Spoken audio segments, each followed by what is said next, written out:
ආයුබෝවන් සුබ දවසක් වේවා. ඔයාගේ හිතට දුකක් ආවොත්, කලකිරීමක් ආවොත්, එපා වීමක් ආවොත් මොකද්ද ඔයා කරන්න ඕන?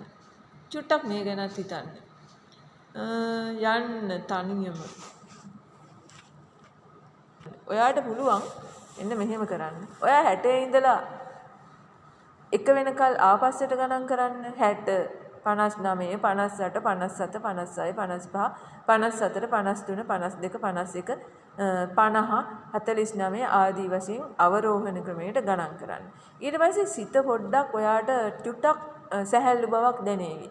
ඊට පස්සේ හිතන්න ඔයාට මොන හේතුවක් නිසාද ඔයාට ඒ වගේ හිතට ඒ වගේ දෙයක් ආවේ කියලා බලන්න කල්පනා කරලා. එහෙම බලනකොට ඔයාට දැනෙයි මොන හේතුවක් නිසාද ආවේ කියලා. සමහර විට එහෙම එන්න පුළුවන් ඔයාගේ හිත ඔයා හිතන දේවල් අනුව එහෙම වෙන්න පුළුවන්. සමහර වෙලාවට ඔයා ඒ දවස තුල ඔයත් එක්ක හිටපු අය පරිසරයේ ඒවත් බලපාන්න පුළුවන්. ඉතින් එහෙම වුණාන් පස්සෙත් හිත චංචල වෙනවා, එපා වෙනවා, කලකිරීමට ලක් වෙනවා, කඩා වැටෙනවා. එහෙම දේවල් වෙනවා.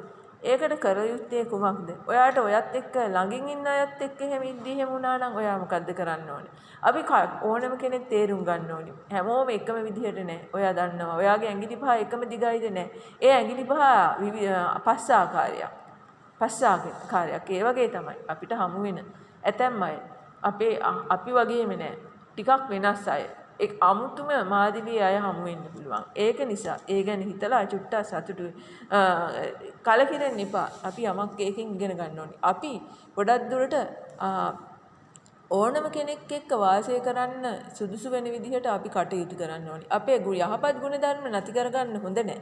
නැති නොකර අපේ යහපත් ගුණධර්ම අඩු කරගන්නෙත් නැතිව ඒවා වැඩි දියුණු කරගනිමින් උපේක්ෂාවෙන් ඒ පරිසරයේ ඒ සමාජයේ දිහා බලලා ඔයා කටයුතු කරන්න. එතකොට ඔයාගේ ওই කලකිරීම ස්වභාවය ගොඩක් දුරට අඩු වේවි. හිත කඩා වැටිච්ච ස්වභාවය අඩු වේවි.